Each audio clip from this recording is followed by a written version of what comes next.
నమస్కారం. లక్ష్మి చెప్పే కథలకు స్వాగతం. వీణులతో వీక్షించటానికి సిద్ధం కండి. ప్రియ సఖులు, ఇప్పుడు మనం ప్రముఖ రచయితలు శ్రీ జొన్నలగడ్డ రాజగోపాలరావు గారు, శ్రీమతి జొన్నలగడ్డ రామలక్ష్మి గారు వసుంధర కలం పేరుతో రచించిన ముసలి మొగుళ్ళు పడుచుప్రళాలు అనే ఓ చక్కటి కథను విందామండి. ఈ కథ 1983 అక్టోబర్లో అపరాధ పరిశోధన మాసపత్రికలో ప్రచురింపబడింది. సోంబాబు మంచం మీద నడ్డి వాల్చేసరికి కళ్ళు మూసుకుపోయాయి. లోపల నుండి మరచెంబుతో నీళ్లు తెచ్చిన అతడి భార్య చెంప చెంబును బల్ల మీద పెట్టి భర్తను చేత్తో కుదుపుతూ, ఏమండి అప్పుడే అంత మొద్దు నిద్రేంటండి అంది. సోంబాబు విసుగ్గా, అబ్బా నన్ను పడుకొని అన్నాడు. కర్మ, ముసలి మొగుడిని కట్టుకున్నాక తప్పుతుందా, కాస్త పక్కకైనా జరగండి అంది చెంప. ముసలి మొగుడు అన్న మాట వినగానే సోంబాబు మత్తు వదిలిపోయింది. అతడు చటుక్కున లేచి కూర్చుని, 50 ఏళ్ళకి నేను ముసలివాణి అయిపోయానా? మా ఆఫీసులో అడుగు నా సంగతి, 25 ఏళ్ల కుర్రాళ్ళ కంటే చలాకీగా పనిచేస్తాను అన్నాడు. మరి ఇంట్లో అలా ఉండలేను అంది చెంప. ఇంట్లోనా? ఇంట్లో ఏ మాగాడైనా ఇలాగే ఉంటాడు అన్నాడు. నాకు మాత్రం మీరు ఇలా ఉండటం నచ్చలేదు. మీకోసం కళ్ళు కాయలు కాచేలా ఎదురు చూస్తూ ఉంటే మీరొచ్చి ప్రేమగా ఒక్క మాటైనా అనరు. పేపర్ చూసుకుంటారు. అరుగు మీద చేరి వాళ్లతోనూ వీళ్లతోనూ పనికిరాని కబుర్లు చెప్తారు. ఆ తర్వాత భోజనం చేయగానే పడక, ఆ పడుకున్నది మళ్ళీ తెల్లవారు 7 అయ్యేదాకా లేవరు. అసలు మీరు పెళ్ళెందుకు చేసుకున్నారండి అంది. సోంబాబుకు తాను పెళ్ళెందుకు చేసుకున్నాడో తెలుసు, కానీ అది భార్యకు చెప్పుకోలేడు. సరిగ్గా 2 సంవత్సరాల క్రితం అతడి భార్య పోయింది. అతడికి ఒక కూతురు కొడుకు. ఇద్దరికి పెళ్ళిళ్ళు అయిపోయాయి. ఇద్దరూ దూర ప్రాంతాల్లో ఉన్నారు. తల్లి పోయినప్పుడు వాళ్ళిద్దరూ వచ్చి భోరున ఏడ్చారు. ఇద్దరూ కూడా తండ్రిని ఉద్యోగం మానేసి తమతో వచ్చి ఉండమని అన్నారు. కూతురి దగ్గర ఉండకూడదని సోంబాబుకు తెలుసు. మనశ్శాంతి కోసం అతడు ఓ 2 నెలలు సెలవు పెట్టి కొడుకు దగ్గరికి వెళ్ళాడు. అప్పుడే అతడికి ఒక పరమ సత్యం తెలిసింది. సంసార జీవితం ప్రారంభించాక కొడుకు తనకు పరాయివాడే అవుతాడు. తను డబ్బు ఇవ్వగలిగితేనే ఆ ఇంట్లో తనకు గౌరవం ఉంటుంది. కొడుకు, కోడలు, పిల్లలు ఓ గిరి గీసుకుని అందులో బతుకుతున్నారు. వారి సంసారంలో సోంబాబు ఇమడలేకపోయాడు. అతడు తన సెలవు తగ్గించేసుకుని తిరిగి తన ఊరు చేరుకున్నాడు. అప్పుడు అతడికి భార్య అవసరం తెలిసొచ్చింది. ఆ ఇంట్లో తనకెప్పుడూ లోటు జరగలేదు. తనకెప్పుడు ఏం కావాలో అన్నీ అడగకుండానే అమర్చి పెట్టేది భార్య. ఆ ఇంట్లో మసలుతూ ఉంటే అనుక్షణం భార్య లేని లోటు ఫీల్ అవుతున్నాడు అతడు. ఈలోగా బంధువుల ఒత్తిడి ప్రారంభమైంది రెండో పెళ్లి చేసుకోమని. మొదట్లో ప్రతిఘటించాడు. ఒక ఆయనకు 25 పైన 30కి లోపు ఉండే కూతురుంది. ఆమె చక్కని చొక్కే కానీ డబ్బు లేక పెళ్లి కావటం లేదు. ఆమె పేరు చెంప. చెంప చెల్లెల్ని ఎవడో ప్రేమించాడు. అక్క పెళ్లి కోసం ఆమెది ఆగిపోవలసి వచ్చింది. చెంప తండ్రి సోంబాబు చుట్టూ తిరగసాగాడు. సోంబాబు కాస్త మెత్తబడి అమ్మాయి అభిప్రాయం అడగాలి అన్నాడు. సోంబాబు చెంప ఏకాంతంలో మాట్లాడుకున్నారు. అప్పుడు చెంప తొలిచూపులోనే సోంబాబుని ప్రేమించేశానని చెప్పింది. అతడి వయసు 50కి 1 తక్కువ అంటే నమ్మలేనంది. అయినా అంతకంటే ఎక్కువ వయసులో ధర్మేంద్ర హేమమాలిని చేసుకున్నాడు అంది. ఆమె మాటలు సోంబాబుకు బాగా నచ్చాయి. అన్నింటికి మించి సోంబాబు ఎదురింట్లో ప్రకాశరావు ఉంటున్నాడు. ఆయనకి ఇప్పుడు 55 ఏళ్ళు. ఏడాది క్రితం ఆయన 3వ పెళ్లి చేసుకున్నాడు. ఆయన 3వ భార్య చెంప కన్నా చిన్నది. ఆయన చూపులకు తనకంటే పెద్దవాళ్ళ ఉంటాడు. ఆయనకున్నది తనకు లేనిది డబ్బు మాత్రమే. ఏడాదిగా చూస్తున్నాడు వారి సంసారం ఎంతో అన్యోన్యంగా ఉంటున్నది. మొత్తం మీద సోంబాబు చెంపను పెళ్లి చేసుకున్నాడు. పెళ్లి చేసుకున్నాక తప్పు చేశానన్న భావం కలిగి ఓ ఏడాది పాటు చెంపను అన్ని విధాలా సుఖపెట్టాలని ప్రయత్నించాడు. అప్పుడు సోంబాబు 2 విషయాలు గ్రహించాడు. ఏటికి ఎదురు ఎదటం కష్టం. నిండు యవ్వనంలో ఉన్న చెంపకు శారీరకంగా పరిపూర్ణ తృప్తి కలిగించడం తన వల్ల కాదు. ఇది మొదటిది. రెండోది ఏమిటంటే తనేమీ తప్పు చేయలేదు. పెళ్లి చేసుకోవటం ద్వారా చెంపకు కన్నెచెర తొలగించాడు. అందుకు ఆమె తన పట్ల కృతజ్ఞతాభావం కూడా కలిగి ఉంది. చెంప అతన్నెప్పుడు ఏమీ అనేది కాదు. తన అసక్తత తెలిసాక సోంబాబును ఉదాసీన భావం ఆవహించింది. ఆమెను వివాహమాడిన 2 సంవత్సరాలకే మానసిక వ్యాధో మరొక కారణమో తెలియదు కానీ సోంబాబు జుత్తు ఒక్కసారిగా తెల్లబడిపోయింది. మీరు జుత్తుకు నల్ల రంగు వేసుకోండి అంది చెంప. నా వయసు తెలిసేగా నన్ను పెళ్లి చేసుకున్నావు, అది ఇంకా దాచడం ఎందుకు అన్నాడు సోంబాబు. రామారావు, నాగేశ్వరరావు 60 ఏళ్ళు వచ్చినా పడుచు కుర్రాళ్ళ వేషాలు ఇస్తున్నారు. ప్రజలకు వాళ్ళ వయసు తెలుసు కదా అని మేకప్ మానేస్తున్నారా? శ్రీదేవి, జయసుధల పక్కన జోడుగా కనపడటం కోసం తగిన మేకప్ చేసుకుంటున్నారు. మీరు అలాగే నా పక్కన నా భర్తగా కనపడటం కోసం జుత్తుకు రంగేసుకోవాలి. లేకపోతే అందరూ మనల్ని భార్యాభర్తలు అనుకోరు. మనల్ని చూసిన వారందరూ ఆ జంట బాగుంది అనుకోవాలి అంది చంప. ఆ మాట సోంబాబుకు నచ్చింది. అయినప్పటికీ, చూడు, జుట్టుకు రంగు వేసుకుంటే మాత్రం నా వయసు దాగుతుందా అన్నాడు. ఎందుకు దాగదు? అసలు మిమ్మల్ని చూడంగానే నాకేమనిపిస్తుందో తెలుసా? నన్ను ఏడిపించడం కోసం మీరు జుట్టుకు తెల్ల రంగు వేసుకున్నారని అంది. ఈ మాటకు సోంబాబు ఉబ్బిపోయాడు. అయితే అతడికి జుట్టుకు రంగు వేసుకోవటం అంటే భయం. అలా చేయటం వల్ల క్యాన్సర్ వచ్చే అవకాశం ఉన్నదని ఎవరో అన్నారు. ఈ మాట పైకి అని భార్యకు చెప్పడం అతడికి ఇష్టం లేదు. అందుకని, నీకు నా ముసలి రూపు నచ్చటం లేదు. ప్రేమకు బాహ్య రూపంతో నిమిత్తం లేదు. ప్రేమ మానసికం. ఉదాహరణకు ఎదురింటి ప్రకాశ్రావు గారి భార్యను చూడు అన్నాడు సోంబాబు. ఎవరు? ఆ కోమల సంగతేనా మీరు చెప్పేది అంది చెంప. ఓ, ఆవిడ పేరు కోమల. ఆ విషయం నాకు తెలియదు అన్నాడు సోంబాబు. ఆ వీధిలోని అందరి ఆడవాళ్ల పేర్లు అతడికి తెలుసును. అయినా తెలియదనటం ద్వారా భార్య మనసును కొంత సంతోషపెట్టగలనని అతను అనుకుంటాడు. చంపకు ఆ కోమల విషయం ఆశ్చర్యంగానే ఉంది. ఆ భార్యాభర్తలిద్దరూ ఎప్పుడూ ఎంతో అన్యోన్యంగా ఉంటారు. చూడటానికి కోమలి మరీ చిన్నపిల్లల, ఆ ముసలాయనకు మనవరాల్లా ఉంటుంది. కానీ కోమలి ఆయన వంక ప్రణయపూర్వకమైన ఆరాధనా భావంతో చూస్తుంది. ఆయన ఏదైనా మాట అంటే సిగ్గుపడిపోతుంది. ఆ సిగ్గుకే అందాన్నిస్తుంది. కోమలి ఎప్పుడు ఖరీదైన బట్టలు వేస్తుంది. మేడలో నగలుంటాయి. ఆమెను చూడగానే గొప్పింటి మనిషి అని తెలిసిపోతుంది. ఆ డబ్బు హోదా కోసం ఆమె ప్రకాశరావు పట్ల అంతటి ప్రేమను నటిస్తున్నదా?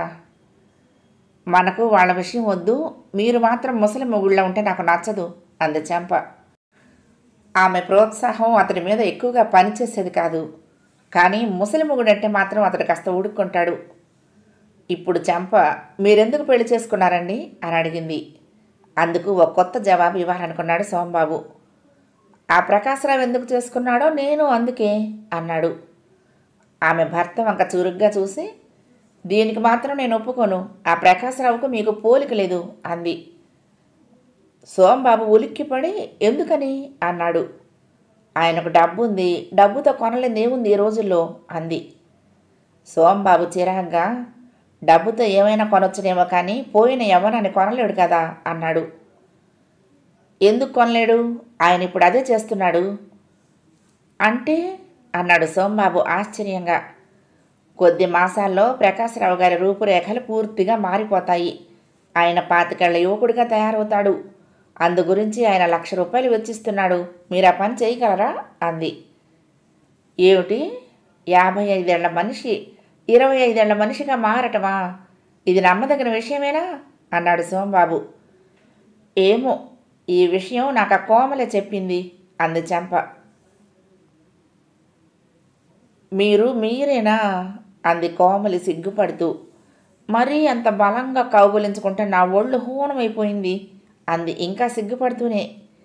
ప్రకాశరావు గర్వంగా భార్య వంక చూసి, నిజంగా నీ ఒళ్ళు హూనమైపోయిందా? నాకేమీ విశేషం అనిపించలేదు.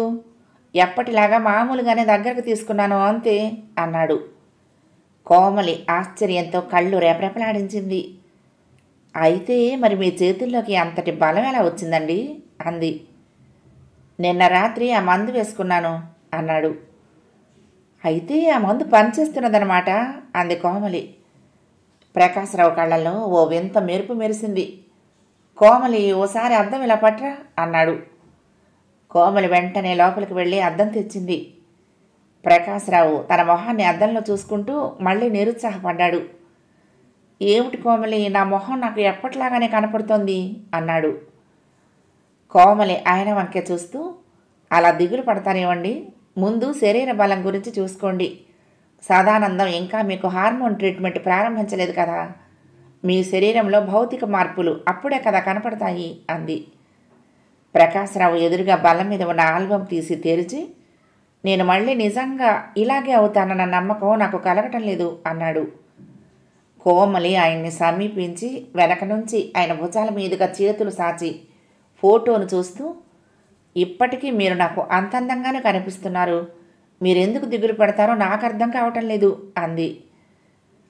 నువ్వు చాలా మంచిదానివి కోమలి. అందుకే నీకోసమే నేను ఈ నిర్ణయం తీసుకున్నాను. సదానందం నాకు మాట ఇచ్చాడు. ఇది నేను 25 ఏళ్ళప్పుడు తీయించుకున్నప్పటి ఫోటో. నా రూపం మొత్తం ఇలా మారిపోతుంది అంటున్నాడు అతను. అదే జరిగితే నా అంత అదృష్టవంతుడు ఈ ప్రపంచంలో ఉండడు అన్నాడు ప్రకాశరావు. అదృష్టం మీది కాదండి, నాది అంది కోమలి. ప్రకాశరావు ఆల్బంలో నుంచి ఫోటో బయటకు తీసి పదే పదే దాని వంక చూసుకుంటూ, ఆ రోజుల్లో ఆడపిల్లలు చాలామంది నన్ను వల్ల వేసుకోవాలని, నన్ను మంచి చేసుకోవాలని చూస్తూ ఉండేవారు. యవ్వనం ఇంత అశాశ్వతమైనదని అప్పట్లో నాకు తెలియక మహా గర్వపడుతూ ఉండేవాణ్ణి అన్నాడు. ఫోటోలో ప్రకాశరావు సినిమా హీరోలా ఉన్నాడు. ముఖంలో చెరగని చిరునవ్వు ఉంది. నిజం చెప్పాలంటే ఫోటోలో ప్రకాశరావుకి ఈ ప్రకాశరావుకి పోలికలే లేవనిపిస్తున్నాయి.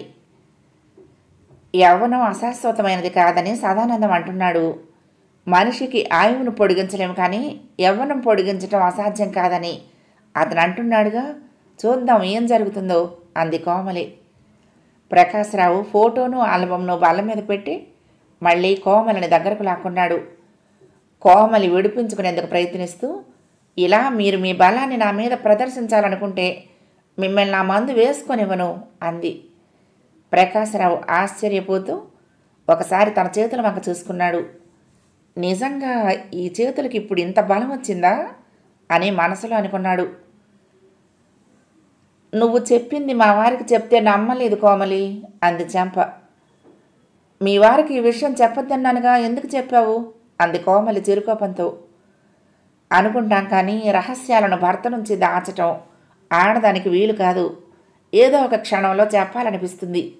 నీ సంగతి చెప్పు. నువ్వు నీ భర్త నుంచి రహస్యాలను దాచగలవా అడిగింది చెంప. కోమలి తడబడుతూ, ఏమో, ఇంతవరకు రహస్యాలే నాకు ఎదురు కాలేదు, ఎలా చెప్పగలను అంది. అది సరే కోమలి, మా ఆయన చెప్పిన దాంట్లో నాకు సబబు కనపడింది. ఆ సదానందం మీ వారిని మోసం చేస్తున్నాడు. ఉత్త పుణ్యాన ₹1,00,000 నష్టపోవటం మంచిది కాదు.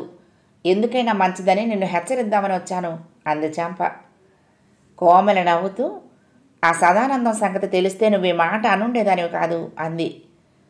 పోనీ ఆ వివరాలు చెప్పకూడదు అడిగింది చెంప. సదానందం గారికి ఐహిక సుఖాల మీద మోజు లేదు. చిన్నతనం నుండి విరాగిలా పెరిగాడు. కొంతకాలం మహేష్ యోగి వద్దకు వెళ్ళి యోగం కూడా నేర్చుకున్నాడు. అప్పుడే హిమాలయ ప్రాంతాల్లో సాధువు పరిచయమై అతడికి కాయకల్ప చికిత్స నేర్పాడు. కానీ అడ్డమైన వాళ్ళకి ఆ చికిత్స చెయ్యొద్దని, సత్కార్యం అనిపించినప్పుడే అది చేయాలని సాధువు అతడికి చెప్పాడు. యోగాభ్యాసానికి వెళ్ళక పూర్వం సదానందానికి వైద్య శాస్త్రంలో కొంత ప్రవేశం ఉంది. పేరున్న ఓ డాక్టర్ వద్ద అతడు 2 సంవత్సరాల కాంపౌండర్గా పనిచేశాడు. ఇటీవల అతడి తండ్రికి ఆర్థికంగా ఏవో చిక్కులు వచ్చి ఓ ₹1,00,000 అవసరం పడ్డాయి. అతడు నాకు చిన్నప్పటి నుంచి తెలుసు. నేనంటే ఎంతో అభిమానం. అందువలన ఇటు చిన్ననాటి స్నేహితురాలికి మేలు చేసినట్లు ఉంటుంది, అటు తన తండ్రికి సాయపడినట్లు ఉంటుందనే అభిప్రాయపడి అతడు ఇందుకు పూనుకున్నాడు. అతడు ఇలా అంగీకరించడం వల్లనే అసలు నేను ఆయన్ని వివాహం చేసుకున్నాను అంది కోమలి. అంటే? అప్పుడు కోమలి తన కథ చెప్పింది. ఇది సుమారు 3 సంవత్సరాల నాటి మాట. కోమలికి తల్లిదండ్రులు లేరు. బంధువుల ఇంటహీనంగా బ్రతుకుతున్నది. సదానందానది ఆమె పక్కిల్లు. అతడికి ఈమె పరిస్థితి చూస్తే జాలుండేది. తానే విరాగి కనుక అయి ఉండకపోతే కోమలిని వివాహం చేసుకుని ఉండేవాడినని అతను అనేవాడు. తను కాయకల్ప చికిత్స నేర్చుకుని వచ్చాక అతడు కోమలికి ధైర్యం చెప్పాడు. ఎందుకంటే కోమలి అందం కారణంగా బంధువుల ఇంట్లోని 2 అమ్మాయిలకు పెళ్లి కావటం కష్టంగా ఉంది. త్వరగా కోమలిని ఏ ముసలివాడికి కట్టబెట్టాలని వారు చూస్తున్నారు. అలా వచ్చింది ప్రకాశరావు సంబంధం. సదానందం కోమలిని ఓదార్చి ఈ పెళ్లికి ఒప్పుకోమని చెప్పాడు. ఆమె ఒప్పుకోకపోయినా ఆ పెళ్లి జరుగుతుంది. అందుకే తాను సంబంధాన్ని ఒప్పుకున్నట్లు చెప్పింది. ప్రకాశరావుకి కోమలికి పెళ్ళైపోయింది. ప్రకాశరావు ఆమెను తన వారి మధ్యకు తీసుకుని వెళ్ళలేదు. ఈ వయసులో పెళ్లి చేసుకున్నానంటే మా వాళ్ళు హర్షించరు. నా పిల్లలందరూ ఎదిగి వాళ్ళ వ్యవహారాలు వాళ్ళు చూసుకుంటున్నారు. వాళ్ళకి అప్పచెప్పేవన్నీ అప్పచెప్పేసి కొంత డబ్బు తెచ్చుకుని వాళ్ళతో తెగతెంపులు చేసుకుని శాశ్వతంగా నీ దగ్గరకు వచ్చేస్తాను. మనమిద్దరం ఎవరితోనూ నిమిత్తం లేకుండా స్వతంత్ర జీవనం చెయ్యొచ్చు అన్నాడాయన. కోమలి ఆయన కలిసి ఊళ్ళో కాపురం పెట్టారు. వారానికి 2 రోజులు ఆయన తన వారి మధ్యకు వెళ్ళొస్తూ ఉండేవాడు. 6 నెలల్లో ఆయన సుమారు 7-8 లక్షల క్యాష్తో కోమలి వద్దకు వచ్చేశాడు. అప్పుడు సదానందం ఆయన్ను కలుసుకున్నాడు. ప్రకాశరావు వైద్యానికి సిద్ధపడ్డాడు. ఆ ఊరు నుంచి ఈ ఊరికి మకాం మార్చడం జరిగింది. తన ఎత్తు ధనం పోసిన ఇంకెవ్వరికి సదానందం కాయకల్ప చికిత్స చెయ్యడు అంది కోమలి. నువ్వు నమ్ముతున్నావా కోమలి? నీ భర్త తిరిగి యువకుడిలా మారగలడంటే అంది చంప ఆశ్చర్యంగా. రూపం మారకపోయినా అప్పుడే కొన్ని మందుల ప్రభావం ఆయనపై కనిపిస్తున్నది. నా వద్ద ఆయన యువకుల కంటే ఉత్సాహంగా ఉంటున్నాడు చెప్పింది కోమలి. అలా ఎలా చెప్పగలవు? యువకులు ఎంత ఉత్సాహంగా ఉంటారో నీకేమీ అనుభవం లేదు కదా అంది చంప. మందు వేసుకున్న తర్వాత ఆయనలో వచ్చిన మార్పును బట్టి నేను ఊహించాను అంది కోమలి. కానీ ఆమె తడబడుతూ, నువ్వనేదాకా నాకు స్ఫురించనే లేదు. ఆడవాళ్ళు మాటలను చాలా జాగ్రత్తగా ఆచితూచి వాడాలి. ఆయనలో వచ్చిన మార్పు గురించి నీతో అన్నట్లే ఆయనతో అన్నాను. అదృష్టం కొద్దీ ఆయన నీకులా అడగలేదు. అలా అడిగితే సిగ్గుతో నా ఒళ్ళు చచ్చిపోతుంది అని కూడా అంది. మొత్తం మీద మీ కథ విచిత్రంగా ఉంది అంది చంప. కోమలి లేచి వెళ్ళి ఓ ఫోటో తీసుకుని వచ్చి, ఆయన ఇలా మారిపోతే ఇంకా విచిత్రంగా ఉంటుంది కదూ అంది. చంప ఆశ్చర్యంగా, వయసు మనుషుల రూపాన్ని ఎంత దారుణంగా మార్చేస్తుంది. ఈ ఫోటోలోని మనిషి ఒకనాటి మీ వారంటే నమ్మటం చాలా కష్టం అంది. రోజు చూస్తున్న నాకే నమ్మకం కుదరదు. నువ్వు అలాగనటంలో ఆశ్చర్యమే ఉంది. అయితే నాకు తెలిసిన వాళ్ళల్లో ఒకరిద్దరు వయసులో పూర్తిగా మారిపోవటం నాకు బాగా తెలుసు అంది కోమలి.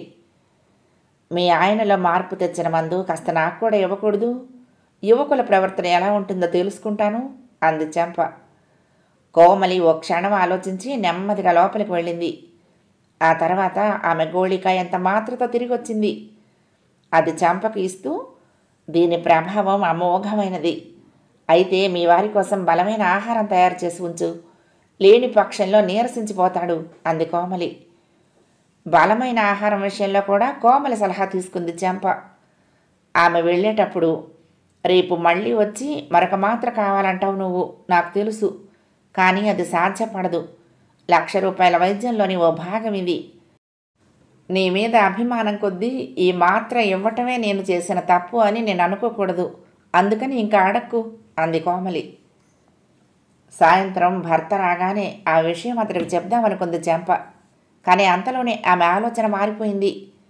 ముందుగా చెప్తే భర్త ఆ మాత్ర వేసుకోకపోవచ్చు. ఆయనకు అసలే కోమలి అంటే సదభిప్రాయం తగ్గింది.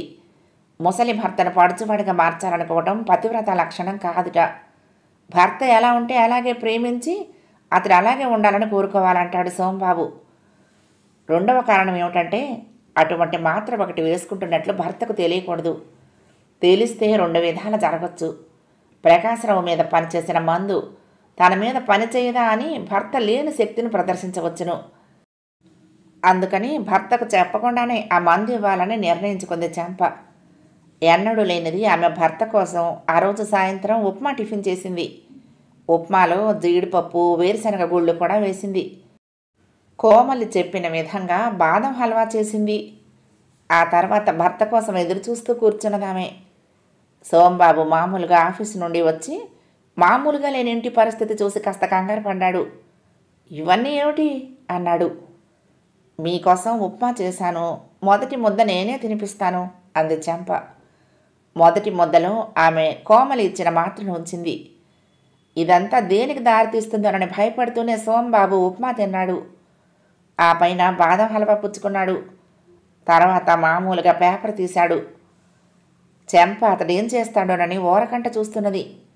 సోంబాబు కాసేపు శ్రద్ధగానే పేపర్ చదివాడు.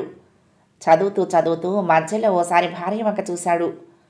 అప్పుడు చెంప పత్రిక చూస్తున్నది. ఆమె పైట జారుంది. ఆ ఇంట్లో అది సహజమైన దృశ్యమేమీ కాదు. సోంబాబు ఓసారి చెంప వంక చూసి మళ్ళీ పేపర్ మీదకు దృష్టి మరల్చాడు. కానీ అతడి దృష్టి వార్తల మీదకు వెళ్ళలేదు. సోంబాబు మళ్ళీ భార్య వంక చూశాడు. నెమ్మదిగా చెంపను సమీపించాడు, పేపర్ మడిచి పక్కన పెట్టి. చెంపకు జరుగుతున్నదంతా తెలుసు, కానీ తెలియనట్లే ఆమె పత్రిక వంకే చూస్తున్నది. అతడు ఆమె భుజాల మీద చేయి వేశాడు.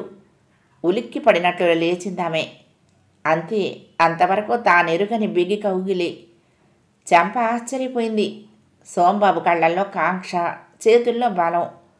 ఈ మార్పు ఒక్క క్షణంలో వచ్చింది. ఇదంతా ఆ మందు ప్రభావమే. ఆ రోజు చెంపకు కలిగిన సంతోషం ఇంత అంతా కాదు. రాత్రి 8 గంటలకు సోంబాబు, చెంప భరించలేని నీరసం, ఆకలి విపరీతంగా వేస్తున్నది అన్నాడు. సాయంత్రం టిఫిన్ తింటే రాత్రికి భోజనం చేయలేడు సోంబాబు. అతడికి భోజన పుష్టి లేదు, ఎక్కువ తింటే హరాయించుకునే శక్తి లేదు. సాయంత్రం జీడిపప్పు ఉప్మా తిని మళ్ళీ కాసేపట్లోనే ఆకలి అంటున్నాడు. ఇదంతా మందు ప్రభావమేనా? భోజనం సిద్ధంగా ఉంది అంది చెంప. ఆమె చేసిన ఏర్పాట్లు చూసి ఆశ్చర్యపోయాడు. అయితే ఆమెను ప్రశ్నించే ఓపిక లేదు అతడికి. షడ్రసోపేతంగా వడ్డించబడిన భోజనాన్ని ఆవురావురమంటూ తిన్నాడు. రాత్రి ఇద్దరూ నిద్రకు పడ్డారు. సోంబాబుకు మళ్ళీ గాఢమైన కాంక్ష కలిగింది. తనలో ఏం మార్పు వచ్చిందో, తనకేమైందోనని అతడు ఆలోచించటం లేదు. ఆ మార్పు అతడికి భార్యకు సంతోషంగానే ఉంది. ఆ రాత్రి భార్యాభర్తలిద్దరికీ కూడా ఒళ్ళు తెలియని నిద్ర పట్టేసింది. మర్నాడు ఉదయం 8 దాకా ఇద్దరికీ మెలకువ రాలేదు. అప్పుడైనా మెలకువ రాకపోయేది. పాలవాడు తలుపు తట్టి విసిగిపోయి పక్క వాళ్ళ ఇంట్లో పాలు పోసి వెళ్ళాడు. పక్క వాళ్ళు కూడా కాసేపు చూసి చూసి 8 అయ్యాక తలుపు తట్టారు. అప్పుడైనా చెంపకే మెలకు వచ్చింది. సోంబాబు ఇంకా ఒళ్ళు తెలియకుండా నిద్రపోతున్నాడు. చెంప లేచి వెళ్ళి పాలు తీసుకుంది. ఏమిటమ్మా విశేషం? ఎప్పుడూ లేనిది ఎంతసేపు నిద్రపోయారు అంది పక్కింటావిడ. ఎన్నడూ లేనిది చెంప ఆ మాటలకు సిగ్గుపడింది. ఆమె త్వరగా కాలకృత్యాలు తీర్చుకుని కాఫీకి నీళ్లు పడేసి భర్తను లేపింది. సోంబాబుకు మత్తు వదలటానికి చాలాసేపు పట్టింది. లేచాక అతడు టైం చూసుకుని కంగారు పడి త్వరగా తెమిలిపోయాడు. అతడు స్నానం చేసి రాగానే భార్య అతడికి కాఫీ అందించింది. కాఫీ అందుకుంటూ భార్య ముఖంలోకి చూసి ఉలిక్కి పడ్డాడు సోంబాబు. ఆమె కళ్ళల్లో అంతకాలం తాను చూసి ఎరగని మెరుపుంది. ఆ మెరుపు అతన్ని గతంలోకి పంపింది. నిన్న తనకేమైంది? తనకు ఏమైనప్పటికీ అందు గురించి ఎంతో కొంత భార్యకు తెలుసు. ఇంటికి రాగానే టిఫిను, బాదం హల్వా, రాత్రికి విందు భోజనం. తను అలా ప్రవర్తిస్తాడని ఆమెకు తెలుసా? చెంప, నిన్న నువ్వు నా కోసం చాలా ఏర్పాట్లు చేశావు, విశేషం ఏమిటి అడిగాడు. చెంప మాట్లాడలేదు. విశేషం ఏమిటని చెప్తుంది? కారణం చెప్పాలి అన్నాడు సోంబాబు. నా విషయం నేను చెప్తాను, మరి మీ విషయం మీరు చెప్తారా అంది. నిన్న మీరేనా? సిగ్గుతో మొహం కప్పుకుంది. ఆమె సిగ్గును చూస్తే సోంబాబుకు ముచ్చటేసింది. ఈ వయసులో భార్యను తెచ్చుకుని తాను పొరపాటు చేశాడా అని అప్పుడు అతడికి అనిపించింది. కానీ నిన్న తనకు జరిగిన ఏర్పాట్లు ఏదో కారణంగా జరిగాయి. ఆ కారణం చెంపకు తెలుసు. అతడు నొక్కించాడు. ఆమె నిజం చెప్పేసింది. సోంబాబు ఉలిక్కి పడ్డాడు. ఇది నిజమా?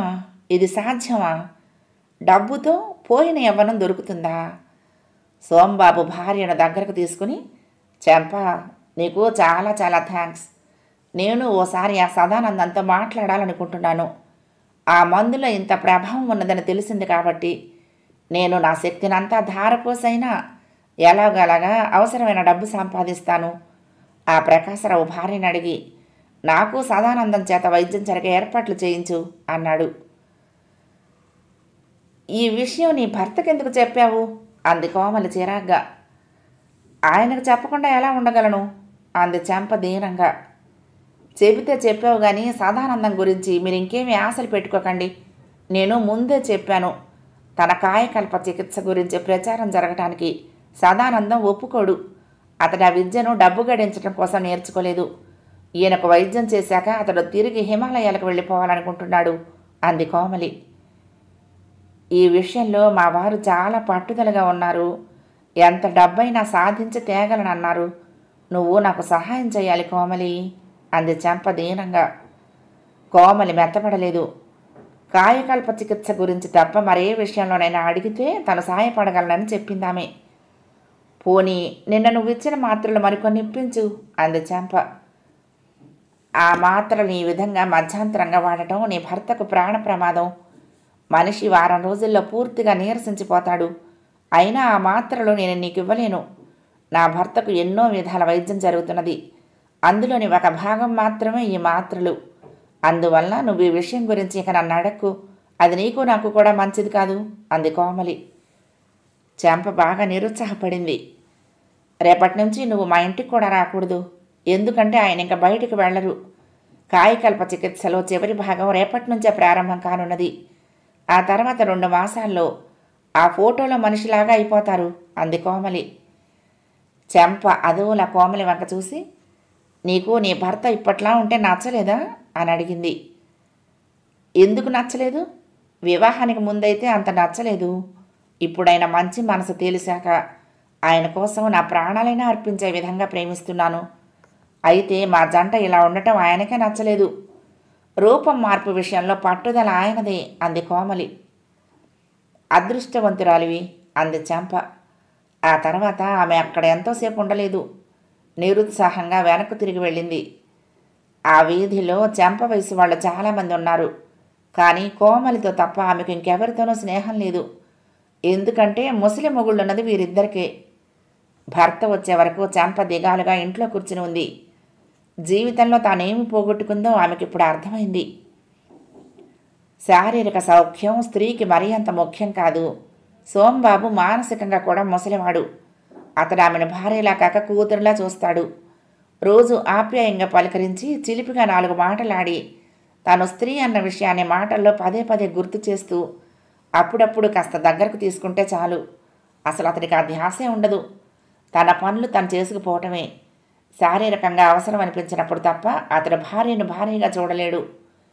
నిన్నటి దినం సాయంత్రం నుండి తనకు జరిగిన అనుభవాన్ని ఆమె మరవలేదు. ఆ అనుభవం శాశ్వతమయ్యే అవకాశం చేతికి చిక్కినట్ల చిక్కి మాయమైంది. భర్త ఇంటికి రాగానే చెంప జరిగిన విషయం అంతా చెప్పింది. డబ్బిచ్చిన వైద్యం చేయడన్నదా? ఇందులో ఏదో మోసం ఉంది అన్నాడు సోంబాబు.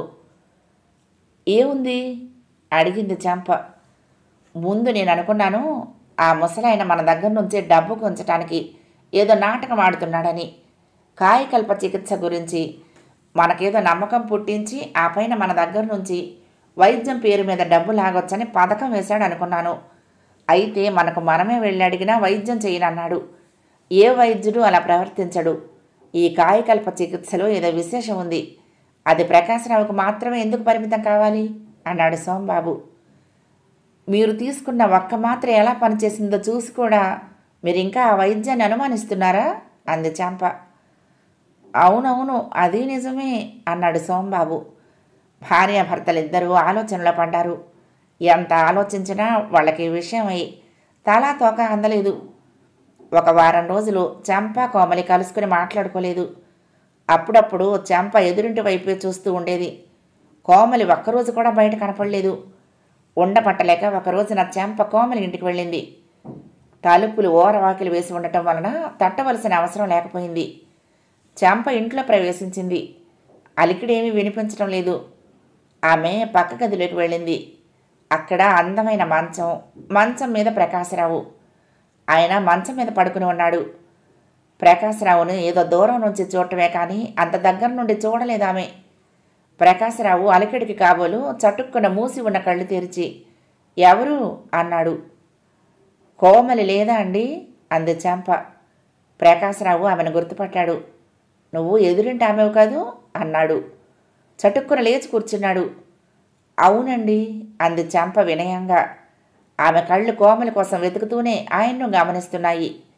ప్రకాశరావు జుత్తు తెలుపు రంగు నుండి నలుపు రంగుకు మారుతున్నట్లుంది. కొద్ది రోజుల క్రితం ముగ్గుపుట్టలా ఉండేది, ఇప్పుడు అలా లేదు. కోమలి బాత్రూంకి వెళ్ళింది అన్నాడు ప్రకాశరావు. చెంపకు ఏమనాలో తెలియక అలాగే నిలబడింది.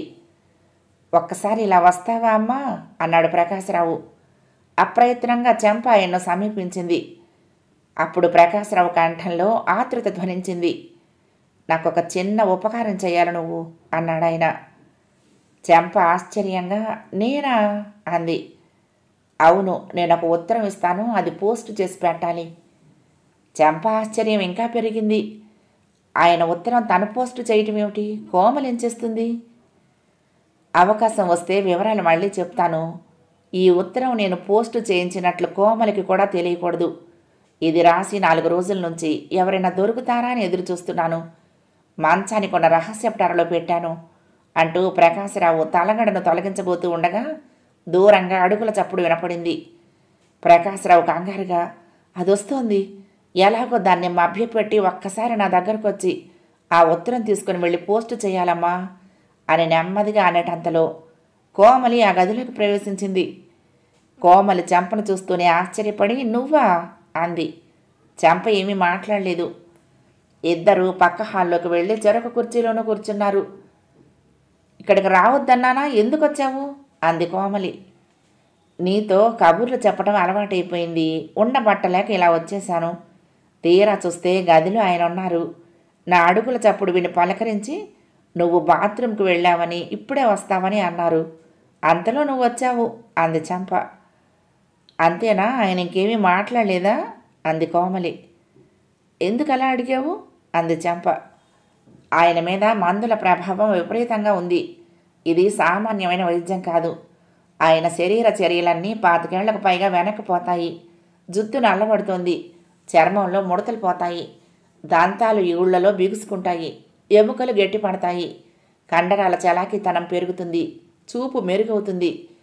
శరీరంలోని నరాన్ని తీసుకున్నట్లయితే 1 కాదు 2 కాదు, లక్షల కొద్దీ మార్పులు. ఈ 2 నెలలు ఆయన నరకం చూస్తాడని సదానందం అన్నాడు. కావాలని కోరి ఈ చికిత్సకు సిద్ధపడ్డారు. ఇప్పుడు ఈయన తట్టుకోలేకపోతున్నారు. ఒక్కోసారి నన్ను అనుమానించి నువ్వు నన్ను చంపేయాలని పథకం వేశావు అంటున్నారు. ఒక్కోసారి నన్ను దగ్గరకు తీసుకుని దేవతలాంటి నిన్ను కోపంలో ఏమైనా అంటే ఆ పాపం నాది, నువ్వు మాత్రం మనసులో పెట్టుకోకు అంటున్నారు.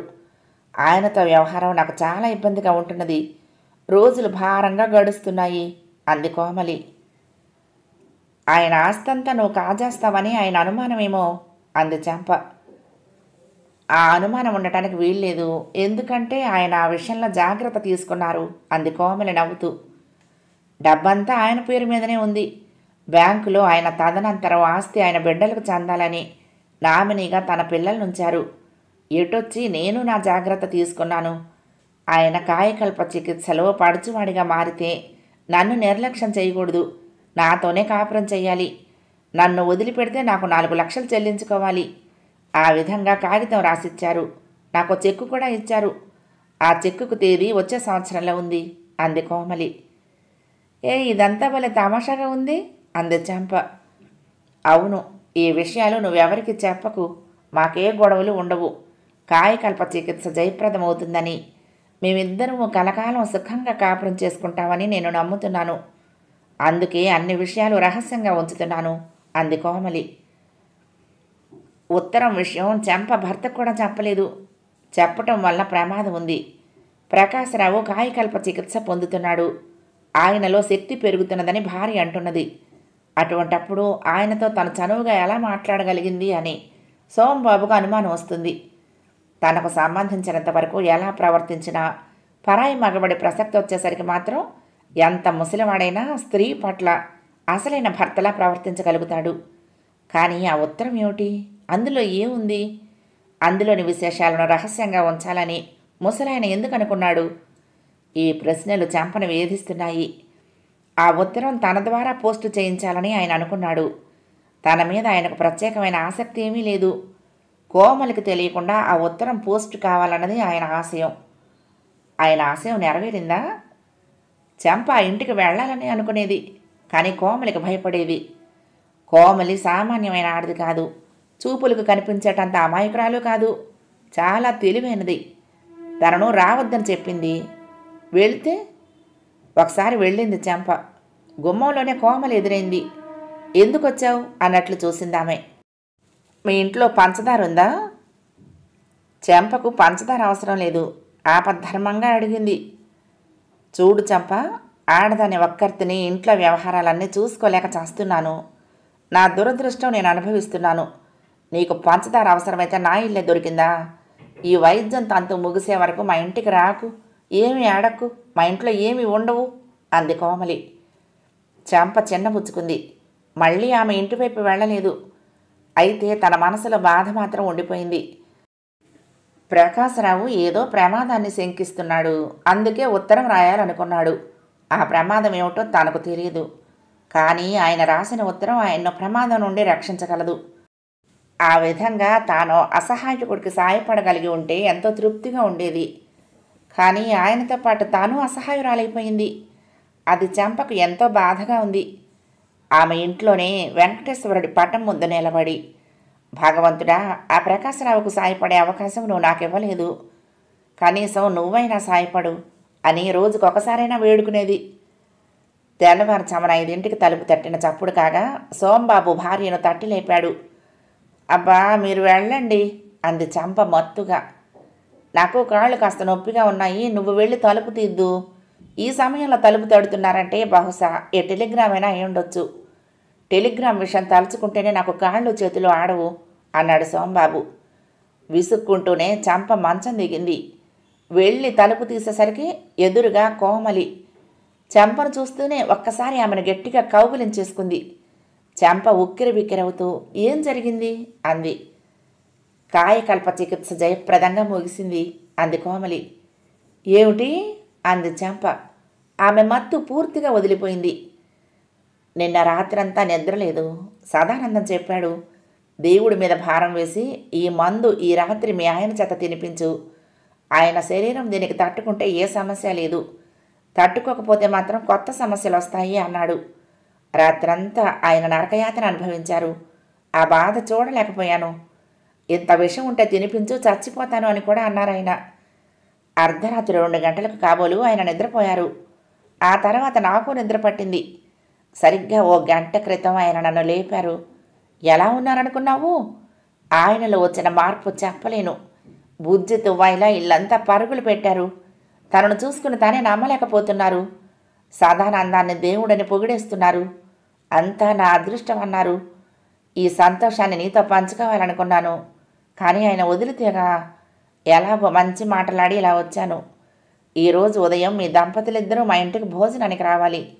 తర్వాత ఆయన వచ్చి మీ వారికి చెప్తారు. వంట ప్రారంభించేస్తానని ముందుగా నేను వచ్చి చెప్తున్నాను అంది కోమలి. చెంప ఆమె వంక అసూయగా చూసింది. కోమలి అదేమీ గమనించే స్థితిలో లేదు. ఉత్సాహంగా తను చెప్పదలుచుకున్నది చెప్పి వేగంగా సెలవు తీసుకుని వెళ్ళిపోయింది. చెంప తలుపులు వేసి నీరసంగా లోపలికి వెళ్ళింది. ఎవరు అన్నాడు సోంబాబు. కోమలి. కోమలి అంటే ప్రకాశరావు భార్య అని నిట్టూర్చింది చెంప. పరాయి ఆడదాన్ని ఓ మగాడి భార్యగా గుర్తుంచుకోవటం ముసలి వాళ్ళ లక్షణం. ప్రకాశరావు అంటే ఆ కోమలి మొగుడా అన్నవాడు అసలైన మగాడు. ఇప్పుడు ఆ ప్రకాశరావు భార్య వద్ద తన గురించి అలాగే అంటాడేమో. ఇప్పుడు ఆ ప్రకాశరావు ఎలా ఉన్నాడు? తను ఫోటో చూసిందిగా, అలాగే ఉంటాడా? ఇప్పుడెందుకు వచ్చింది అన్నాడు సోంబాబు. విషయం చెప్పింది చెంప. షాక్ తిన్నట్లు లేచి కూర్చున్నాడు సోంబాబు. ఏంటి, నువ్వు నాతో వేళాకోళం ఆడుతున్నావా అన్నాడు. మనిద్దరి మధ్య వేళాకోళం ఎప్పుడైనా నడిచిందా అంది చెంప. సోంబాబు ఆమె మాటలకు దిగులు పడ్డాడు. ఐఎమ్ సారీ చెంప. ఆ ప్రకాశరావులా నేను పడుచుదనం సంపాదించలేకపోయానని నీకు బాధగా ఉంది కదూ. నువ్వేం చేయమంటే అది చేస్తాను, ఆజ్ఞాపించు అన్నాడు. చెంప నొచ్చుకుంటూ, నా అభిప్రాయం అది కాదండి. ప్రకాశరావు గారు నిజంగానే యువకుడిగా మారిపోయాడట. అది ప్రదర్శించుకోవటం కోసమేగా మనని భోజనానికి పిలుస్తోంది కోమలి అంది. అప్పటికి సోంబాబు వాస్తవంలోకి వచ్చాడు. ఇదెలా సాధ్యం? ఇందులో ఏదో మోసం ఉంది అనుకున్నాడు. సరిగ్గా ఉదయం 9 గంటలకు ఓ యువకుడు సోంబాబు ఇంటికొచ్చాడు. అప్పుడు చెంప లోపలుంది. నమస్కారం సోంబాబు గారు అన్నాడు అతను. ఆ కంఠం ఎంతో గంభీరంగా ఉంది. మనిషి కూడా ఎంతో దృఢంగా ఉన్నాడు. ఎవరండి మీరు అన్నాడు సోంబాబు. ఎదురెదురు ఇళ్ల వాళ్ళమైనా మన పరిచయం చాలా స్వల్పం. డబ్బుతో నేను వయసును కొనుక్కోవటం వల్ల నా రూపం మారిపోయింది. అందుకే మీరు నన్ను గుర్తించలేకపోయారు. నా పేరు ప్రకాశరావు. మీ భార్య స్నేహితురాలు కోమలికి భర్తను. ఈ పూట మీరు మా ఇంట్లో విందుకు రావాలి. వేరే ఎవరిని ఆహ్వానించడం లేదు. సరిగ్గా 10 మీరు మా ఇంటికి వచ్చేయాలి అన్నాడు ఆ యువకుడు. సోంబాబు ఆశ్చర్యంగా ప్రకాశరావు వంక చూస్తూ, మీరు ప్రకాశరావు గారా? నేను నమ్మలేకుండా ఉన్నాను అన్నాడు. ప్రకాశ్రావు క్లుప్తంగా తనకు జరిగిన కాయకల్ప చికిత్స గురించి చెప్పి, ఈ విషయమై ఎక్కువ ప్రచారం జరగటం సదానందానికి ఇష్టం లేదు. అందువలన ఈ విషయాన్ని మేము రహస్యంగానే ఉంచదలుచుకున్నాము. కొంతమంది అయితే నా భార్య పరాయి పురుషుడితో తిరుగుతున్నదనే భావన కూడా పొందవచ్చు. భర్తనైన నాకు ఏ అనుమానం లేనప్పుడు ఎవరేమనుకుంటే నాకేం. అయినా మేము ఇక్కడ ఎక్కువ కాలం ఉండం, కొద్ది నెలలు అంతే. ఆ తర్వాత మరొక ఊళ్ళో కొత్త జీవితం ప్రారంభిస్తాం అన్నాడు. సోంబాబు ఆయన్ను ఎన్నో అడగాలనుకున్నాడు, కానీ నోట మాట రావటం లేదు. ఎలాంటి వాడు ఎలా అయిపోయాడు? ఇది కళా నిజమా? అతని ఆలోచనలు ఎలా ఉన్నప్పటికీ సరిగ్గా 10 అయ్యేసరికి భార్యాభర్తలిద్దరూ తెమిలి ఎదురింటికి వెళ్ళిపోయారు. ఆ రోజు తన ఆఫీసుకు సెలవు దినం కావటం తన అదృష్టం అనుకున్నాడు సోంబాబు. ప్రకాశ్రావు సోంబాబుతో చాలా సరదాగా మాట్లాడాడు. ఇప్పుడు ప్రకాశ్రావు కోమలుల జంట చూడముచ్చటగా ఉంది. ప్రకాశ్రావు సోంబాబుకు చాలా విశేషాలు చెప్పాడు. యువకుడిగా ఉన్నప్పుడు తన ఫోటో చూపించి, నేను తిరిగి ఇలా మారగలగడం అద్భుతం కాదు అన్నాడు. అవును, ఆ అద్భుతాన్ని సాధించిన ఆ సదానందం గారిని చూడాలనుంది అన్నాడు సోంబాబు. ప్రకాశ్రావు తమాషాగా కళ్ళు చిట్లించి, ఆ సదానందాన్ని నేనే చూడలేదు, మీరెక్కడ చూడగలరు అన్నాడు. ఏమిటి, మీరు చూడలేదా? సోంబాబు ఆశ్చర్యపోయాడు. మా వ్యవహారం అంతా ఉత్తరాల మీదనే నడిచింది, మందులు కూడా పోస్టులోనే. గుణం ఏ విధంగా ఉన్నది పోస్టులోనే రాసేవాళ్ళం. ఆ వైద్యం జరుగుతున్నంతకాలం నేను నా భార్యను ఎంతలా దూషించానో, ఎలా వేధించానో, ఎన్ని విధాలు అనుమానించానో లెక్కలేదు. కానీ ఆ దేవత అన్నింటినీ కిమ్మనకుండా సహించింది అన్నాడు ప్రకాశ్రావు. సోంబాబుకు మొత్తం వ్యవహారం అంతా ఆశ్చర్యంగా ఉంది. అతడి చిక్కుముడి మరీ జటిలం అవుతున్నదే కానీ విడటం లేదు. విందు భోజనం అద్భుతంగా ఉంది. అందరూ సంతోషంగా భోజనం చేశారు. భోజనాల అనంతరం మగవాళ్ళిద్దరూ హాల్లోకి, ఆడవాళ్ళు పడక గదిలోకి నడిచారు. రా, ఇలా మంచం మీద కూర్చుందాం అంది కోమలి. ఆమె వెళ్ళి మంచం మీద కూర్చుంది. అన్యమనస్కంగా ఉన్న చెంప కాస్త వెనకబడింది. ఆమె ఈ లోకంలోకి వచ్చేసరికి ఎదురుగా మంచం మీద కోమలి. ఒక్కసారిగా చెంప మెదడులో ఏదో మెరిసినట్లయింది. ఆ రోజు ప్రకాశ్రావు ఇదే విధంగా మంచం మీద కూర్చుని ఉన్నాడు. తనను పిలిచాడు. కోమలికి తెలియకుండా ఏదో ఉత్తరం పోస్టు చేయమన్నాడు. కానీ అంతలోనే కోమలి వచ్చేయటం వలన ఆ ఉత్తరం తనకివ్వలేకపోయాడు. ఆ ఉత్తరం ఆయన పోస్టు చేశాడో లేదో. అప్పట్లో ఆయనకు కోమలి మీద అనుమానం ఉండేదని ప్రకాశ్రావు తానే చెప్పాడు. తన అనుమానాన్ని ప్రకాశ్రావు ఎవరికి చెప్పాలనుకున్నాడు, ఏమని చెప్పాలనుకున్నాడు? చెబితే ఏం జరిగేది? ప్రకాశ్రావు కాయకల్ప చికిత్స ఆగిపోయేదా? అసలు ఆ సదానందం ఎవరు? ఏమిటో తెగ ఆలోచిస్తున్నావు అంది కోమలి. చెంప చకచక 4 అడుగులు వేసి మంచం మీద కూర్చుని, మీ ఇంట్లో జరిగిన అద్భుతం నా మతి పోగొట్టేసింది అంది. కోమలి గర్వంగా నవ్వింది. కాస్త ఒక్కపొడిస్తావా అంది చెంప. తప్పకుండా అంటూ కోమలి లేచి వంటింట్లోకి వెళ్ళింది. సరిగ్గా ఆ సమయాన్ని వినియోగించుకోవాలనుకుంది చెంప. ప్రకాశ్రావు తనకివ్వాలనుకున్న ఉత్తరం మంచానికున్న రహస్యపు టరలో దాచానని అన్నాడు. అందు గురించి ఆయన అప్పుడు తలగడ పైకెత్తబోతూ ఉండగా కోమలి వచ్చింది. చెంప చటుక్కున తలగడ ఎత్తింది. ఏమో ఈ చెక్కుబుక్కు కావాలోయ్ అంటూ మంచం సమీపించిన ప్రకాశ్రావు చెంపను చూసి, ఐఎమ్ సారీ, కోమలి ఇక్కడ లేదా అని ఆగిపోయాడు. ఎత్తిన తలగడను అలాగే పట్టుకుంది చెంప. ఈయనకిప్పుడు ఆ గతం గుర్తుందా? ఆ ఉత్తరం గురించి అడిగితే ఏమని చెప్తాడు? ఆయన్ను ఉత్తరం గురించి అడగాలా అడగకూడదా అని మదన పడుతూ ఉండగానే కోమలి అక్కడికి వచ్చేసి ఒక్కపొడి డబ్బా చెంపకు అందించి, మీకేం కావాలండి అంది. చెక్కు బుక్కు అన్నాడు ప్రకాశ్రావు. దేనికి? సోంబాబు గారికి అర్జెంటుగా 500 కావాలట. ఇంట్లో అంత డబ్బు లేదు కదా, చెక్కు రాసిస్తానన్నాను. ఈవేళ ఆయన ఆఫీస్కి అయితే సెలవు కానీ బ్యాంకుకు హాలిడే కాదు కదా అన్నాడు ప్రకాశ్రావు. చెంపకు సిగ్గుతో ఒళ్ళు కుంచుకుపోయింది. అసలే తన భర్త ముసలివాడు, కాయకల్ప చికిత్సకు అవకాశం లేనివాడు. ఆ పైన ప్రకాశ్రావు వద్ద అప్పడిగాడు. అది వాళ్ళు తమను విందుకు పిలిచినప్పుడు. చిచ్చి, ఎంత లేకి మనిషి తన మొగుడు! చెంపకు కోపము జుగుప్స ఒకేసారి కలిగినా నిగ్రహించుకుంది. కోమలి భర్తకు చెక్ బుక్ ఇచ్చింది. అది తీసుకుని ప్రకాశ్రావు గదిలో నుంచి వెళ్ళిపోయాడు. ఆ తర్వాత చెంప అక్కడ ఎంతోసేపు లేదు. ఆ యువక దంపతుల మధ్య తను ఎక్కువసేపు ఉండరాదని ఆమె గ్రహించింది. భార్యాభర్తలిద్దరూ ప్రకాశరావు దంపతులను అభినందించి ధన్యవాదాలు చెప్పి అక్కడి నుంచి బయటపడి ఇంటికి వెళ్ళగానే చంప తన కోపాన్నంతటినీ భర్త మీదకు వెళ్ళగక్కింది. సోంబాబు చిరునవ్వుతో ఆమె తిరస్కారాన్ని స్వీకరించి, నేను కొత్త విశేషం తెలుసుకున్నాను, నీకు కోపం తగ్గితే అది చెప్తాను అన్నాడు. చంప కోపం వెంటనే తగ్గిపోయింది. అప్పుడు సోంబాబు స్వరం తగ్గించి, ఆ ప్రకాశరావు ఈయన ఒకడు కాదు, కోమలి ఏదో నాటకం ఆడుతోంది. కాయకల్ప చికిత్స పేరు చెప్పి భర్తను చంపేసి ఆ స్థానంలో ఓ కుర్రాడి నుంచి వాడే తన భర్త అని చెప్పుకుంటోంది అన్నాడు. నిజంగానా? అంది చంప ఆశ్చర్యంగా. అవును. ఘంటసాల కంఠం 25 ఎలా కంగుమందో 50వ ఏట కూడా అదే విధంగా ఉంది. ప్రకాశరావు గొంతులో ఇప్పుడు చాలా మార్పు వినవస్తున్నది. నాకు ఆయన గొంతు బాగా గుర్తు అన్నాడు సోంబాబు. ఏడ్చినట్లుంది.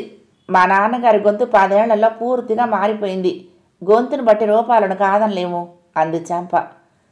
అందుకేగా నేను ప్రకాశరావును అప్పడిగింది అన్నాడు సోంబాబు ఏదో రహస్యం చెప్తున్నవాడిలా. మనకు డబ్బేమీ అవసరం లేదు, కానీ ప్రకాశరావు విషయంలో నాకేదో అనుమానం ఉంది. మనిషి మారాడని. బ్యాంకులో ఆ ప్రకాశరావుకు అకౌంట్ ఉంది. అదే అకౌంట్ ఇప్పుడు ఉందా? ప్రకాశరావు సంతకంలో మార్పు ఏమీ లేదా? బ్యాంకు వాళ్ళు సంతకంలో ఏమాత్రం మార్పు వచ్చినా ఇట్టే పట్టేస్తారు అన్నాడు. భర్త అనుమానం చంపలో చాలా ఆలోచనలు రేపింది. సోంబాబు బ్యాంకుకు వెళ్ళి అరగంటలో తిరిగి వచ్చేశాడు. అతనికి డబ్బు దొరికింది. ప్రకాశరావు అకౌంటు 7:30 నుంచి కొనసాగుతున్నది. సంతకం కూడా సరిగ్గా ఉన్నట్లే లెక్క. థర్డ్ పార్టీ చెక్కు కావటం వలన గుమస్తా చెక్కు మీద సంతకాన్ని వెరిఫై చేసి సంతృప్తిగా తలాడించాడు. ఈ కొత్త ప్రకాశరావు ఫోర్జరీలో ఆరితేరిన వాడైనా అయి ఉండాలి, లేదా అతడు నిజంగానే ప్రకాశరావు అయి ఉండాలి అన్నాడు సోంబాబు. హలో సోంబాబు గారు, ఈరోజే మా ప్రయాణం అన్నాడు ప్రకాశరావు సోంబాబును ఆప్యాయంగా పలకరిస్తూ. అప్పటికి ప్రకాశరావు యువకుడై 5 నెలలు దాటింది. వాళ్ళు ఊరు మారటానికి ప్రయత్నిస్తున్నట్లు సోంబాబుకు తెలుసు. ఆ వీధిలో కోమలి పెద్ద సంచలనం కలిగించింది. మొదట్లో ఒక ముసలివాడి అందాల పడుచు భార్య ఆమె. అయితే ఆమె గుమ్మం దాటి బయటకు వచ్చేది కాదు. సాధారణంగా భర్తతో తప్ప కనపడేది కాదు. ఆమెతో ప్రత్యేకంగా ఆడవాళ్ళెవరూ స్నేహం చేయలేదు. ఒకే గూటి పక్షులు కావటం వలన చంప కోరి ఆమె స్నేహం చేసింది. క్రమంగా కోమలి ఉనికిని అంతా పట్టించుకోవటం మానేశారు. ఇప్పుడు కోమలి ఓ యువకుడితో కనపడుతున్నది.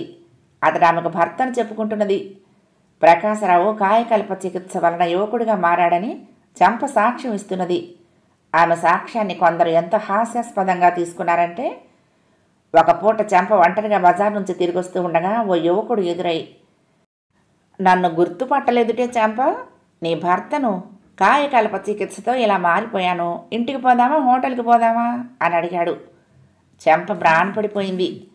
అయితే ఈ మాట భర్తకు చెప్పుకోలేదు. ఒంటరిగా బయటకు వెళ్ళటం మానేసింది. కోమలి కథలో చెంపకు కొంత పాత్ర ఉందని కొందరు అనుమానించారు. అయితే కోమలికి ఎటువంటి ప్రమాదమూ వాటిల్లలేదు. ఆమె జీవితం బాగానే ఉంది. ఆమె కూడా ఉత్సాహంగా కనపడుతున్నది. ఇప్పుడు వాళ్ళు వెళ్ళిపోతున్నారు. వాళ్లను చెంప సోంబాబు భోజనానికి పిలిచారు. కోమలి తన ఫర్నిచర్ అంతా అమ్మేసుకుంది. మంచం ఒక్కటి ఉచితంగా చంపకు బహుమతిగా ఇస్తున్నానంది. చంప ఆశ్చర్యపోయింది. ఆ మంచం అందమైన మంచం. బజార్లో కొనుక్కోవాలంటే 1000 రూపాయలకు తక్కువ ఉండదు. అంత ఖరీదైన మంచం కోమలి తనకు ఊరికినే ఇస్తోంది. చంప కళ్ళు చెమ్మగిల్లాయి. నీకు నా మీద ఇంత అభిమానం ఎందుకు అంటూ ఆమె 2 చేతులు పట్టుకుంది. కోమలి అదోలా నవ్వి, నీవు కోరినది నీకు ఇవ్వలేకపోయాను, కనీసం గుర్తుగా ఈ మంచమైనా ఉంటే అదొక తృప్తి నాకు అంది. ఆ రోజే కోమలి ప్రకాశరావు వెళ్ళిపోయారు. తనకు బాగా దగ్గర బంధువులు వెళ్ళిపోయిన అనుభూతి పొందింది చంప. భార్యాభర్తలిద్దరూ స్టేషన్కి వెళ్ళి ఆ దంపతుల్ని సాగనంపి వచ్చారు. ఇంటికి తిరిగి వచ్చాక సోంబాబు పేపర్ చూసుకుంటూ ఉంటే కొత్త మంచం మీద పక్క వేయబోయింది చంప. అప్పుడు ఆమెకు ఆ మంచం మీద ముసలి ప్రకాశరావు తనకు ఉత్తరం ఇస్తానంటూ తలగడ ఎత్తడం గుర్తుకొచ్చింది. ఆ ఉత్తరం పోస్టు కాలేదా? ఇంకా మంచంలోనే రహస్యపు టరలోనే భద్రంగా ఉందా? ఉత్తరం ఉన్న విషయం కోమలికి తెలుసా? చెంప తలగడ ప్రాంతంలో వెతికింది. కాస్త కష్టపడితే ఆమెకు ఒక చిన్న రహస్యపు టర దొరికింది. అది మంచానికి పక్కనుండే బలమైన కమ్మీలు ఉంది. రహస్యపు టర ఉన్నది అని తెలిస్తే తప్ప దాన్ని కనుక్కోవటం కష్టం. అందులో 3 డైరీలు ఒక కవరు ఉన్నాయి. కవరు అతికించి అడ్రస్ రాసింది. ఎవడో సూర్యారావు పేరిట రాయబడి ఉంది ఆ చిరునామా. చెంప చేతులు వణికాయి. సందేహం లేదు, ఈ ఉత్తరాన్నే ప్రకాశరావు గారు పోస్టు చేయాలనుకున్నది. మరి ఆ తర్వాత అది పోస్టు చేయాల్సిన అవసరం కలగలేదా? ఈ ఉత్తరం ఇందులోనే ఎందుకు ఉండిపోయింది? ప్రకాశరావు దీని విషయం విస్మరించాడా? నిర్లక్ష్యం చేశాడా? ఒక్క క్షణం తటపటాయించి చెంప ఆ ఉత్తరాన్ని చదివింది. డియర్ సూర్యారావు, నేను మళ్ళీ పెళ్లి చేసుకుని నీ వంటి ఆప్తమిత్రులకు కూడా దూరం అయ్యాను. నా పడుచు భార్యకు అన్యాయం జరగకూడదని నేను కాయకల్ప చికిత్సకు పూనుకున్నాను. ఇంతవరకు అంతా బాగానే జరిగింది. కానీ కొద్ది రోజులుగా నాలో అనుమాన పిశాచం బయలుదేరింది. కారణం చెప్పలేను. నా కాయకల్ప చికిత్స ఏ తేదీకి పూర్తవుతుందో ఇందులో రాస్తున్నాను. ఆ తర్వాత నువ్విక్కడికి ఒకసారి నన్ను చూడటానికి రా. నన్ను చూడగానే నీకు కాయకల్ప చికిత్సలో మోసం జరిగిందో లేదో తెలిసిపోతుంది. ఈలోగా నువ్వు ఇక్కడికి రావద్దు. ఉత్తరం చివర సంతకం ఉంది. కాయకల్ప చికిత్స ముగిసే తేదీ కూడా ఉంది. చెంప ఆశ్చర్యంగా ఏమండి అని ఓ కేక పెట్టింది. ఒక్క పరుగున లోపలికి వచ్చాడు సోంబాబు. చెంప అతడికి ఉత్తరాన్ని చూపించింది. ఉత్తరంతో పాటు డైరీలు కూడా చదివాడు సోంబాబు. అందులోని విశేషాలు సోంబాబుకు బాగా ఆశ్చర్యాన్ని కలిగించాయి. ప్రకాశరావు కోమలను పెళ్లి చేసుకున్నప్పటి నుంచి మొత్తం వ్యవహారం అంతా రహస్యంగా ఉంచాడు. కాయకల్ప చికిత్సను అతడు పూర్తిగా నమ్మాడు. అందుకే తన వాళ్లకు దూరంగా ఉండాలనుకున్నాడు.